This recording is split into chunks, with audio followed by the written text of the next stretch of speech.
ആഗ്രഹിക്കുന്നല്ല, change ഉണ്ടാകുന്നതാണ്. ഒരു സ്ഥിരമായിട്ടൊരു സമൂഹം ഉണ്ടെങ്കിൽ ആ സമൂഹത്തിന് പുരോഗതി ഉണ്ടാകില്ല. പുരോഗതി അല്ലെങ്കിൽ വളർച്ച പല രീതിയിലും ആകാം, പിന്നോട്ടേക്കും ആകാം, മുന്നോട്ടേക്കും ആകാം.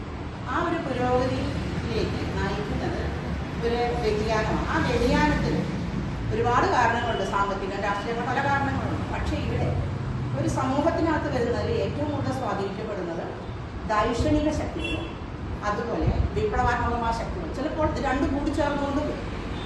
ഇത് ലോകത്തിലെ എല്ലാ സ്ഥലത്തും നടന്ന പ്രതിഭാസമാണ്. നമ്മുടെ ഭാരതത്തിൽ വളരെ പണ്ട് മുതലേ നടക്കണം.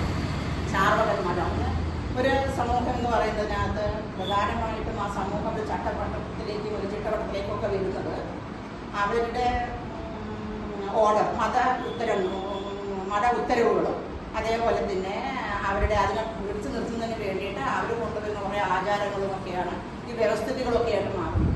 അപ്പോൾ ഇതിനെ ആദ്യം ചോദ്യം ചെയ്യുക എന്നുള്ളത് ഓരോ കാലഘട്ടത്തിലും, ഇത് എത്ര പഴയ കാലഘട്ടമാണെങ്കിലും ആ കാലഘട്ടത്തിൽ അതൊരു റാഷണൽ ചിന്താഗതിയായി നിലവിൽ നിൽക്കുന്ന വസ്തുതകളെ ഒരു വ്യക്തിയോ ഒരു കൂട്ടം ആളുകളോ ചോദ്യം ചെയ്താൽ അതൊരു വിപ്ലവമായിരിക്കും. നമ്മൾ ഇന്നത്തെ കാലത്ത് വിപ്ലവം എന്നല്ല, നിലനിൽക്കുന്നതിനെ എതിർക്കുന്ന ഒരു വിപ്ലവ ഭാഗമായിരിക്കും. അങ്ങനെയുള്ള വിപ്ലവങ്ങൾ, അതാണ് പറഞ്ഞത് വിപ്ലവശക്തികളാണ് മുന്നോട്ട് പോയിക്കൊണ്ടിരിക്കുന്നത്.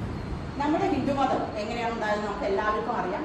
എന്തെല്ലാം ആചാരങ്ങളും അനാചാരങ്ങളും ചട്ടങ്ങളും വട്ടങ്ങളും ഒക്കെയാണ് അതിനകത്തേക്ക് ഉത്തരവുകളായി കൊണ്ടുവന്നത് എന്നും അതിനെ ഉപരോധിക്കുന്നതിന് വേണ്ടി അവരെന്തെല്ലാം കൊണ്ടുവന്നെന്നും പറയും.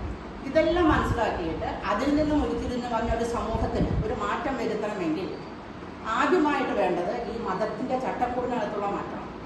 ആ മതത്തിൻ്റെ ചട്ടക്കൂടിനകത്തുള്ള മാറ്റങ്ങൾ വരുത്തുന്നതിന് വേണ്ടിയിട്ടായിരുന്നു ബുദ്ധൻ്റെ കാലഘട്ടം മുതൽ ജൈനനും ബുദ്ധനും അവരൊക്കെ തുടങ്ങി, ചാവാകന്മാരൊക്കെ തുടങ്ങിയിട്ട്.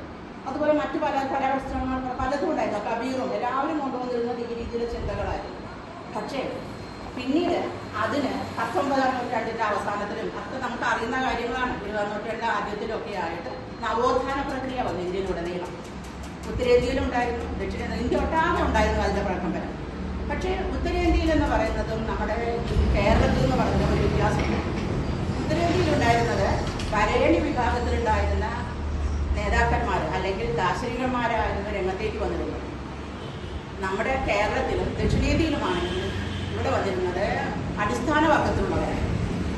അപ്പോൾ ഉത്തരേന്ത്യയിലുണ്ടായിരുന്ന രാജാറാം മോഹൻ റോയും ദയാനന്ദ സരസ്വതി അങ്ങനെയുള്ളവരൊക്കെ കൊണ്ടുവരുമ്പോൾ അവരിൽ നിന്നുള്ളത് ഈ സമൂഹത്തിൻ്റെ ഉന്നതത്തിൽ നിന്നും താഴേക്ക് അരിച്ചരിച്ചിറങ്ങിയിട്ട് വേണം താഴേക്ക് എത്തുന്നതിന് വേണ്ടി. പക്ഷേ ഇവിടെ നമ്മുടെ കേരളത്തിൽ അടിസ്ഥാന വർഗത്തിൽ നിന്നും തുടങ്ങിയിട്ട് അത് മുകളിലേക്ക് പോവുകയും ചെയ്തു. വീട്ടി വട്ടതിരപ്പാടിലേക്കും നമ്പൂരി പ്രസ്ഥാനങ്ങളിലേക്കും പോവുകയാണ് ചെയ്തു. അതേസമയത്ത് തന്നെ നമ്മുടെ ദക്ഷിണേന്ത്യൻ പനോരമ, ദക്ഷിണേന്ത്യയിലെ പരിസ്ഥിതി എടുത്തു നോക്കുകയാണെങ്കിൽ അതിലെനിക്ക് ബ്രഹ്മാണ്ഡ ശിവയോഗിയുടെ തത്വങ്ങളുമായിട്ട് ഏകദേശം സമകാലികരാണ്.